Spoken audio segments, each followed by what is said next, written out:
Potleum, Podcast Petroleum Engineering.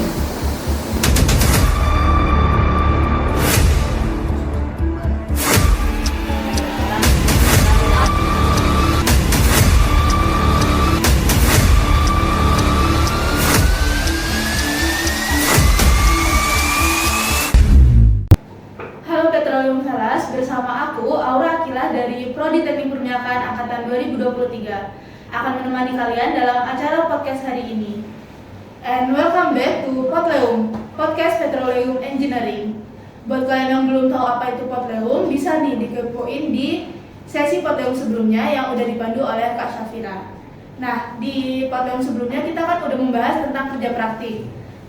Pada sesi kali ini bahasan kita juga nggak jauh-jauh nih dari aktivitas yang bisa dilakuin oleh mahasiswa selama masa-masa perkuliahan. Oke, nggak perlu lama-lama. Di sesi hari ini kita akan membahas tentang lomba-lomba yang bisa diikuti oleh mahasiswa teknik perminyakan.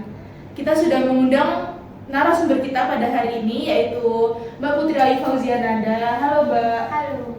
Nah, mungkin boleh kenalin diri nih ke teman-teman, siapa tahu ada yang belum kenal. Oke, perkenalkan, nama saya Putri Ayu Fauzianada. Saya dari Teknik Perminyakan Universitas Jember, angkatan 2022. Gimana nih Mbak kabarnya? Kalau dari aku sendiri sih, alhamdulillah baik ya, karena masih bisa hadir di sini. Setelah minggu-minggu UTS nih, gimana keadaannya sekarang Mbak?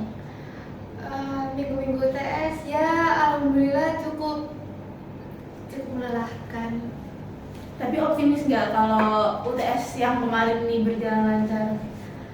Optimis sih, pasti ada optimis dan ada tidak optimisnya. Oke, Mbak Putri ini salah satu mahasiswa di teknik perminyakan yang aktif guys mengikuti perlombaan di tengah-tengah kesibukannya berkuliah, juga aktif ya Mbak di organisasi. Ya, alhamdulillah. Mungkin tanpa perlu berlama-lama lagi, kita langsung masuk ya ke pembahasan utama kita. Oke Mbak Putri ini selama menjadi mahasiswa udah pernah mengikuti lomba apa aja sih? Kalau dari aku sendiri ya, aku pernah mengikuti perlombaan. Yang pertama itu aku mulai dari semester 2, itu aku lomba KTI, aku lupa dari penyelenggaranya itu siapa. Pokoknya aku berdua sama temanku yaitu Virus Bintang. Terus aku ikut lomba K3 Reels yang diadakan oleh Dirjen Migas. Itu alhamdulillahnya itu juara 2 bersama satu temanku Adinda Ismi dan satu kating yaitu Mas Galvin. Terus aku juga sempat ikut PKM, tapi untuk PKM ini memang agak kurang persiapan sih, karena itu juga mendadak diajak sama kakak tingkat. Itu tentang kayak alternatif kebisingan produksi gitu. Terus habis itu ada lomba Piro, itu aku sama temanku satu tim bertiga, ada Indah dan Virus Bintang juga. Terus yang saat ini itu aku ikut lomba Derik, masih berjalan dan baru submit, mungkin pengumuman untuk finalisnya tanggal 28. Itu sama temanku juga Indah dan Adinda Ismi tentang paper and poster di bidang teknologi. Kalau ini aku bisa nyimpulin berarti kan banyak banget nih ya Mbak kategori-kategori lomba yang bisa diikutin. Nah, pasti banyak lagi kan kategori lomba yang ada di teknik perminyakan. Mungkin Mbak Putri bisa nih kasih saran ke teman-teman kategori lomba apa aja yang bisa diikutin buat mahasiswa perminyakan. Mungkin buat teman-teman semuanya ya, untuk lomba di teknik perminyakan itu sebenarnya banyak, cuman mungkin skupnya itu nggak terlalu luas karena ada yang bahasa Inggris sama bahasa Indonesia, dan kebanyakan itu di bahasa Inggris, dan itu mungkin banyak kelemahan dari teman-teman kita semuanya yang mau ikut tuh karena lemah di bahasa Inggris. Jadi untuk ikut perlombaannya itu masih kurang gitu. Dan kalau jenis-jenis lombanya itu kurang lebihnya sama sih kayak yang lainnya, kayak KTI, paper and poster, esai, juga ada desain rig. Tapi mungkin itu bisa dimantepin dari diri kalian sendiri sih, mau ke bidang apa dulu gitu. Jadi tinggal ikut aja ke perlombaannya yang bahasa Inggris atau ke bahasa Indonesia. Terus juga bisa cari lomba-lomba yang relate ke perminyakan sih, karena ada kayak geologi kan, kita juga belajar geologi sedikit di semester semester 1 sampai semester 3. Nah itu bisa kita coba ikut ke perlombaan geologi gitu. Dari kategori-kategori lomba yang udah disebutin tadi, menurut Mbak Putri, lomba yang recommended terus worth it buat kita ikutin itu yang lomba yang kayak gimana nih? Kalau dari aku sendiri ya, dari menurutku sendiri, kalau worth it pastinya yang bahasa Inggris ya, karena bahasa Inggris kan hitungannya kita pasti juga banyak akan berkecimpung nantinya. Terus juga bahasa Inggris tuh kita tuh bakalan bisa ketemu sama banyak univ lain, kayak contohnya perlombaan kayak World Eyes dari IPFES itu pasti tuh banyak yang ikut, karena itu biasanya tuh berasal dari kayak SPI dari organisasi teknik perminyakan dari univnya. Nah itu tuh nanti bakalan ketemu banyak sama teman-teman yang udah pengalaman di perlombaan-perlombaan dan kita bisa menambah relasi. Tadi kan sempat disinggung nih Mbak, terkait bahasa Inggris. Nah, dari Mbak Putri ada nggak tips and triknya biar kita sebagai mahasiswa nih bisa belajar bahasa Inggris dari mulai basic sampai yang kosakata perminyakan ini gimana sih Mbak? Mungkin kalau dari aku tips and triknya ya karena bahasa Inggris emang ya mungkin ada beberapa orang yang bilang gampang, ada beberapa orang yang bilang susah. Kalau memang dari kitanya masih harus basic, belajar basic dulu aja dari awal basic. Terus nanti kita belajar kosakata biasa yang masih bisa sering digunakan untuk conversation sehari-harinya. Terus belajar grammar ya sesuai alurnya aja sampai bisa nanti fasih ke bahasa Inggris. Kalau tadi kan sempat disinggung nih Mbak Putri pernah ikut beberapa lomba, terus juga dengan partner-partner Mbak Putri, berarti kan lomba ini kebanyakan tim ya Mbak? Nah, ini gimana nih cara awal buat membentuk tim ini gimana? Mungkin kalau dari teman-teman pasti kan pikirnya kayak tim itu gampang. Tim itu susah, benar-benar susah banget karena aku dulu sempat sharing dengan salah satu kakak tingkat yang sekarang udah lulus dan kebetulan juga kakak tingkatnya itu aktif di perlombaan. Dia itu pernah ngasih saran ke aku, kalau mau ikut lomba itu jangan cari anak yang pinter, tapi cari aja anak yang rajin, karena pinter tapi nggak rajin itu cukup menghambat jalan kerja dari perlombaan. Jadinya kalau ada apa-apa itu cari aja yang rajin, tapi kita tuh jalannya tuh pasti maksimal. Jadi aku tuh nyari teman yang sekiranya masih seteman deket gitu, aku tanya-tanya mau nggak ikut lomba yang teman kan, kalau teman deketnya kita tahu lah anaknya itu seperti apa. Jadi aku tawarin dulu kalau mau oke, terus barulah nanti mulai kayak mau ikut lomba ini di bidang apa, mau tema apa, terus langsung pendaftaran gitu.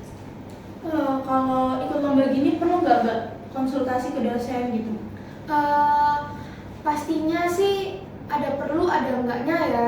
Pasti perlunya kalau misalnya kita itu udah punya pegangan mau bahas apa gitu. Kalaupun memang belum punya, nggak apa-apa sih dikonsulin aja pengennya itu di apa gitu. Kalau dari pengalamanku aku sendiri sama teman-temanku yang dulu itu aku baru mulai konsul tuh yang di lomba dari ini, karena mungkin yang dulu masih keterbatasan waktu ya untuk mau konsul itu juga masih bingung gitu loh.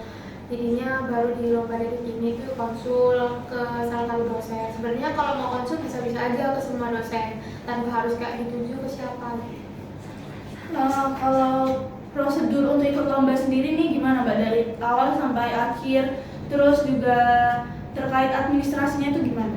Kalau prosedurnya tergantung perlombaan sih. Pastinya kan ada pendaftaran, ada pembayaran gitu. Nah itu nanti ikut aja pendaftarannya gimana. Pasti biasanya tuh ada kayak di Google Form atau apa gitu, kirim aja gitu Google Formnya. Terus nanti ada kan syaratnya itu harus membayar berapa, bayar itu aja. Terus nanti setelahnya ya tinggal mau di scoop apa, maksudnya di bidang apa itu kalian pilih sendiri. Udah sih kalau pendaftaran kayak gitu sih, kalau administrasi nggak ada yang gimana-gimana. Oke, kalau ini selama menjalani beberapa perlombaan pasti ada kesulitan dong ya Mbak? Ya. Nah, kesulitan yang paling sering muncul nih apa Mbak? Kesulitan yang paling sering muncul ya itu tuh pasti pas awal pembentukan tim. Kesulitan pas awal muncul tuh pasti awal pembentukan tim tuh susah karena terus habis itu setelahnya itu nyari ke temanya mau apa, karena penyesuaian dari kitanya tuh gimana. Terus kan pasti kan beda-beda pendapat ya, pas penyesuaian itu pasti perbedaan pendapatnya tuh susah pol buat nyatuin, pasti ada kayak aduh pengennya apa, jadi diobrolin aja baik-baik sama satu tim nanti bisa. Kalau dari manajemen waktunya sendiri nih, Mbak Putri gimana cara buat memanage waktu antara lomba sendiri, terus kegiatan kampus, belum lagi kalau ada keterlibatan di kepanitiaan itu gimana Mbak? Kalau itu aku nggak ada yang gimana-gimana sih manajemen waktunya, pasti yang seluang waktunya aja, karena bulan semester ini kan cukup padat ya aku, jadi seluang waktunya itu ada waktu kosong ya dikerjakan, karena kan kebetulan timku, partner-partnerku itu beda-beda organisasi sama aku, ada yang BEM, ada yang BPM, ada yang YATNI. Nah itu kan pasti ada yang kosong, ada yang enggak, jadi kalau misalnya ada yang nggak bisa ya berdua aja dulu, nanti nyusul gitu. Jadi seluang waktunya aja, kalau misalnya benar-benar ada ruang kosong, waktu kosong ya dikerjain bareng-bareng. Kalau ini Mbak, terkait misal deadline lomba sama deadline tugas ini mepet-mepet waktunya, dari Mbak Putri pernah nggak ngalamin hal yang kayak gitu? Pasti pernah, dan itu kemarin baru terjadi yang di dari, dan kebetulan tuh kan lagi ada salah satu mata kuliah tuh ada tugas misi kan. Nah itu kan banyak banget kan rentetannya kebetulan. Nah itu tuh cukup padat, jadinya tuh nggak segera ngerjain tuh yang kemarin yang dari gitu. Jadi nunggu tugas itu selesai, pas salah satu tugas itu udah selesai, ada yang udah free, ada yang belum free. Jadi kayak pas waktu penyusunan tuh kayak bentar masih ngerjain laprak atau apa, itu akhirnya dibagi tuh, gak apa-apa kerjain aja tugasnya dulu, pasti kan didahulukan tugas ya, baru mengerjakan yang lomba. Jadi pas udah benar-benar selesai semuanya, Sabtu Minggu itu full buat ngerjain itu, buat tugas, buat lomba. Berarti tim ini penting banget ya Mbak, harus saling ngerti satu sama lain juga. Betul. Kalau ini tadi kan aku sempat dengar nih, pernah menang lomba yang kategori reels. Nah, ada nggak Mbak strateginya buat sampai bisa menang nih? Nggak ada. Sebenarnya nggak ada strategi ya, karena pas itu perlombaan yang kategori reels itu pas lagi liburan, dan itu lagi di rumah masing-masing, dan jauh kan, beda kota juga. Paling cuman bagi-bagi tugas aja, yang bagian pegang narasi siapa, yang bagian pegang voice over siapa, yang bagian pegang animasi siapa. Paling susahnya tuh yang nentuin mau animasi atau mau yang kayak real nyata kita peragain gitu. Karena kan kalau kita real peragain nyata itu kan beda-beda kamera ya, dan pasti kualitasnya kan beda. Jadinya kesepakatannya itu pakai animasi, dan itu ada temanku satu yang bagian pegang animasi itu harus belajar dulu animasinya gitu. Dari tadi kita bicara lomba kan pasti banyak banget nih manfaat dari lomba. Tadi udah sempat disinggung tentang manage waktu. Nah, apalagi nih Mbak manfaat yang kita rasain dari ikut lomba?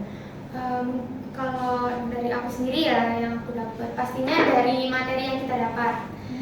Ada materi di perkuliahan yang kita dapat tuh bisa kita kembangin di perlombaan, jadi kita tuh secara nggak langsung baca-baca jurnal, baca-baca artikel materi lainnya, jadinya kita bisa tahu lebih banyak. Terus juga mungkin kayak kemarin yang aku menang lomba itu kan aku sempat berangkat ke Jakarta ya, ke kantor Lemigas. Nah mungkin kalau misalnya pas waktu itu aku nggak keterbatasan biaya dan nggak keterbatasan sama waktu juga, mungkin bisa itu, karena pas di acara itu tuh kebetulan lagi bulan-bulan minyak K3 migas kan, dan itu semua perusahaan itu hadir, ada Pertamina, pokoknya perusahaan migas itu banyak yang hadir di sana, dan kebetulan ada lelang BK juga. Jadi tuh kalau misalnya ada waktu lebih, mungkin aku bisa sedikit sharing-sharing atau berbincang informasi sedikit dengan perusahaan-perusahaan dari migas gitu, karena kurangnya waktu juga jadi kurang bisa berinteraksi gitu. Itu sih enaknya itu pasti tentunya di relasi itu pasti. Tadi aku sempat ini Mbak, tertarik sama yang Mbak Putri bilang, pasti kita juga nyari materi-materi yang berhubungan dengan lomba itu. Nah, kalau Mbak Putri sendiri nyari materi, dapat materi dari mana? Kalau dari aku sendiri ya pastinya kalau nyari materi itu pas dulu tuh kayak kan kayak kumpul dulu sama teman-teman, terus nyari mau di bidang apa temanya. Nah pas di situ baru nyari tentang tema itu, terus kita baca-baca kayak misalnya aku Piro itu ya, aku Piro itu tentang binary plan. Nah kebetulan pas itu aku belum kedapatan tentang binary plan sama sekali kan. Nah jadi itu direlitkan dengan mata kuliah, terus didapatlah tentang binary plan. Jadi baca-baca yang binary plan. Kalau dari Mbak Putri sendiri, motivasi terbesar kenapa kok tertarik banget ikut lomba ini apa Mbak? Kalau dari aku, karena aku sendiri dari dulu itu suka lomba ya, dari dulu jadi kebawa sampai sekarang. Motivasinya karena aku tuh kayak pengen membanggakan diri sendiri aja, karena orang tua aku tuh kayak suka gitu loh melihat aku aktif, jadinya buat membanggain diri sendiri aja gitu. Terus kayak untuk sekarang ini pastinya buat membranding diri ya, dimasukin di LinkedIn, di CV, itu pasti utamanya.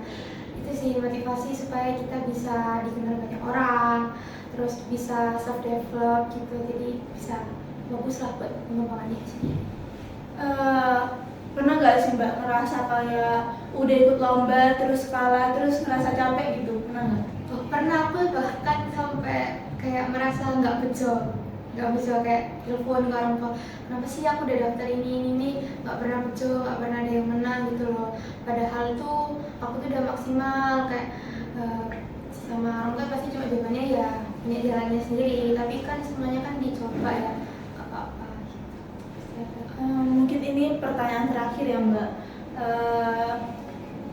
Seberapa penting sih ikut lomba? Soalnya kan dari aku sendiri nih di sini, mungkin teman-teman juga ngerasain kayak udah capek duluan kuliah, mana ada waktu buat ikut lomba gitu. Mungkin Mbak Putri bisa ngasih motivasi ke teman-teman. Mungkin ya kalau dari aku disclaimer dulu ya, karena aku juga bukan yang aktif banget di perlombaan. Aku baru ikut juga beberapa perlombaan, nggak yang aktif itu dan juga nggak banyak menang. Mungkin motivasinya coba melihat ke diri sendiri dulu untuk pengembangan diri itu maunya apa. Kalau dari aku sendiri maunya melalui motivasi dengan ikut lomba. Dengan salah satu ikut lomba itu kita tuh bisa mengenal banyak orang, nggak cuma yang seumuran kita, tapi secara nggak langsung nanti itu kita bakalan ketemu sama orang-orang hebat lainnya gitu. Jadi mungkin dari aku potensinya gali apa potensi kalian masing-masing, terus kembangin bisa di salah satunya itu di lomba. Mungkin cukup sekian dari platform sesi ini. Semoga teman-teman bisa mengambil motivasi dari Mbak Putri yang selain aktif di organisasi juga aktif mengikuti perlombaan. Nah, sekian dari platform sesi 2. Saya Aura Akila sebagai MC dan Mbak Putri Ayu sebagai narasumber pamit undur diri. Sampai jumpa di next session. Dah.